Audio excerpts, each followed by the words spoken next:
ఇప్పుడు అప్డేట్ చేస్తున్నారు. అంటే అది రూపాలు వేరంతే. ఇప్పుడు మీరు నేను ఒక రాయిలో చూస్తే మీరు ఒక సిలువలో చూస్తారు. సిలువలో దేవుని మేము ఎన్నడూ చూడమండి. బాబోయ్ మీకు దండం పెట్ట. మరి ఎక్కడ చూస్తారు అంజలి గారు?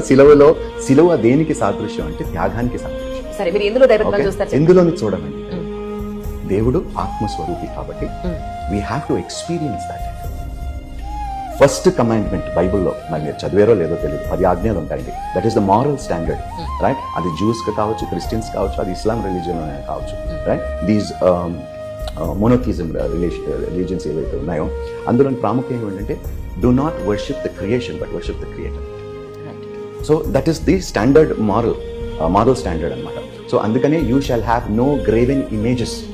ఎలాంటి శిల్పాలు కూడా, ఎలాంటి విగ్రహాలు కూడా ఉండకూడదు. ఎందుకంటే దేవుణ్ణి చూసినది ఎవరు లేరు కాబట్టి. సో ఆయనకి ఒక రూపం ఇచ్చేసి ఆయన్ని పెట్టేసి మనకి ఇష్టం వచ్చినట్టుగా చేయకూడదు అనేది బైబుల్ చెప్తుంది. సో దాన్ని మేము చాలా స్ట్రిక్ట్గా ఫాలో అవుతాం, రైట్? బికాజ్ నేను భగవంతుని చూడలేదు, మీరు భగవంతుని చూడలేదు.